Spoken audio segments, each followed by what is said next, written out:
Leaders and organizations of the All Parties Hurriyat Conference have reiterated their unwavering commitment to the struggle for self-determination and urged the United Nations to play a key role in implementing the historic 5th January 1949 resolution to resolve the Kashmir dispute once and for all.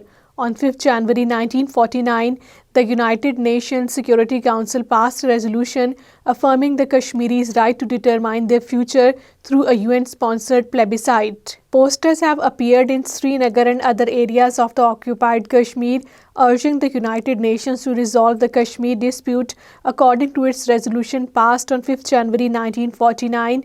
It was on 5th January 1949 when the United Nations Security Council passed a resolution supporting the Kashmiris' right to decide their future by themselves through a UN-sponsored plebiscite. High Court of Occupied Kashmir has ordered the immediate release of 3 Kashmiris, quashing their detention under the Black Law, the Public Safety Act. A bench annulled the detention order dated on 13 July 2024, issued by the District Magistrate of Srinagar against Advocate Mia Muzaffar of Barzullah.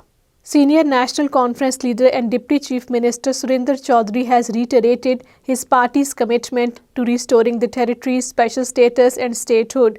Chaudhary, while talking to the media in Srinagar, said that the party is working hard towards securing these rights for the people of the occupied Kashmir and seek the public support in this crucial journey. 3 Indian Army personnel were killed and 3 others critically injured in a road accident in the Ganderbal district.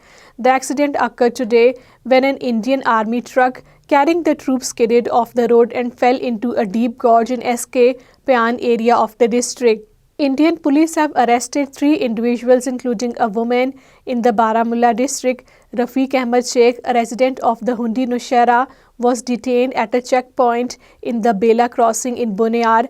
A woman named Shamina Begum was arrested during a raid on her house in the Boniar. Awais Bashir Shahkari from the Sher Colony Sopore was apprehended at the Adipura crossing in the Sopore.